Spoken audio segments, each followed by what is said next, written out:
You already lost the moment you reacted. Not when you said the wrong thing. Not when your voice got louder than you wanted it to. The moment you reacted at all. Most people think losing looks like something. A slammed door, a bad grade, someone walking away. That's not losing. That's just the visible part.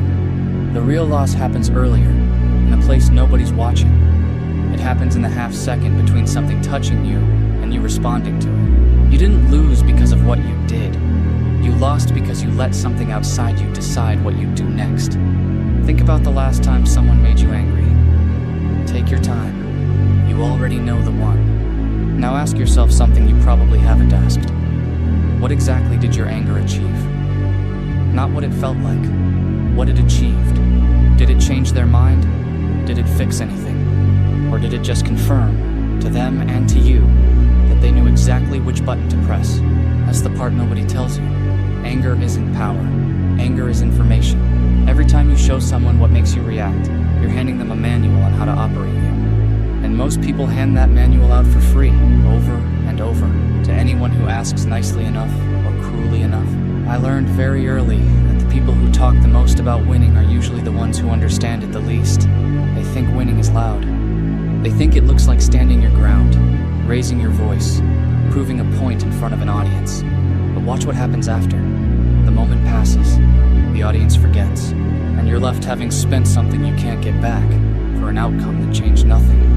Control isn't about staying calm because calm feels nice. Calm is just what control looks like from the outside. You've typed a message and deleted it. Everyone has. You write exactly what you feel, and for a second it feels like relief. Like finally someone will understand.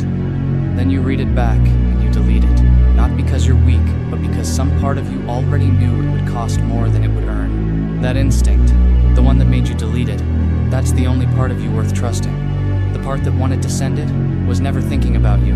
It was thinking about being heard. Those are not the same thing. Here's something you never noticed. The people who upset you the most are rarely trying to hurt you specifically. They're just moving through their own patterns, and you happen to be standing in the path. But your reaction makes it personal. Your reaction is what turns a random collision into a story about you being wronged. Without your reaction, there is no story.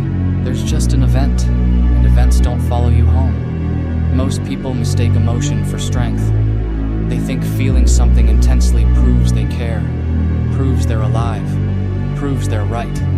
Emotion isn't proof of anything. Emotion is just a reflex with good marketing. Consider jealousy. You see someone doing better than you, and something in your chest tightens. That tightening isn't information about them. It's information about a gap you haven't dealt with. The person you're jealous of isn't thinking about you at all. You're too busy existing. You're the only one in that exchange who's paying attention, and you're paying with your own composure. If you're interested in understanding human nature, instead of being controlled by it, join my Discord. The link is in the pinned comment. Now think about arguments. Real ones. The kind where both people leave feeling like they lost. Even the one who won. That's because arguments were never about the topic. They're about ego trying to be witnessed. Two people, each convinced that if the other person could just see it their way, something would be resolved. Nothing gets resolved. Ego doesn't want resolution. Ego wants an audience. You've had a friend say something careless, and you spent the rest of the day replaying it, building a case in your head, rehearsing what you'd say if they brought it up again. They never thought about it again. Not because they don't care about you. Because their mind moved on the second the sentence left their mouth, while yours stayed exactly where it was, guarding a wound only you kept reopening. That's the asymmetry nobody teaches you. The person who causes a reaction spends almost nothing. The person who reacts spends everything. Time, focus, sleep, peace. All of it gone, funding a moment the other person has already forgotten. Ask yourself who benefited from your last reaction, not who deserved to lose, who actually walked away with something. Usually it's the person who provoked you, because now they know your price. Now they know exactly what it costs to make you unravel. And unraveling is cheap once someone finds the exact thread to pull. Failure works the same way. You fail at something, publicly, and the humiliation feels unbearable in the moment. But humiliation isn't a fact. It's a story you tell yourself about what other people are thinking, and you're guessing because you can't actually see inside their heads. Most of them aren't thinking about your failure at all. They're thinking about their own. Everyone is starring in their own film, and you're rarely more than an extra in someone else's. In the White Room, I learned that the ones who broke first were never the weakest in raw ability. They were the ones who needed someone else to confirm they were doing well. The need to be understood, the need to be seen as right, that's not connection. That's dependency, wearing a nicer name. The moment your stability depends on someone else's opinion, you've already given them control over you, and they didn't even have to ask for it. Waiting for a reply does the same thing. You send a message, and the silence afterward starts writing stories for you. They're mad. They're busy. They don't care. None of those stories are facts. They're just your mind trying to fill a gap because uncertainty is uncomfortable, and discomfort makes people invent explanations rather than sit with not knowing. The person who can sit with not knowing, without needing to resolve it immediately, has already won something the anxious person hasn't. Social media runs entirely on this principle. Someone posts something designed to provoke, and thousands of people react, thinking their comment is resistance, thinking their outrage is a stand. It isn't. It's engagement. It's exactly what was predicted before you ever opened the app. Your anger was the product. You just didn't notice you were the one being harvested. Parents do it without meaning to. They say something dismissive, something that lands wrong, and you spend years building an identity in opposition to that one sentence, proving them wrong, proving yourself right, and somewhere along the way you realize the sentence itself was forgotten by them decades ago.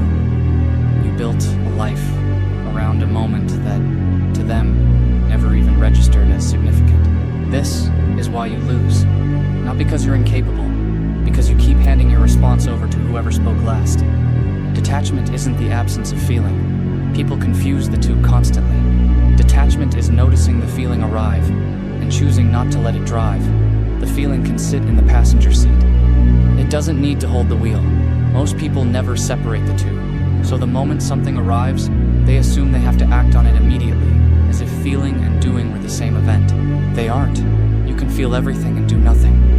You'll leave this video, and something will happen today that irritates you. Someone will interrupt you, dismiss you, embarrass you in some small, forgettable way, and you'll feel the same pull you've always felt. The pull to respond immediately, to prove something, to be understood right now.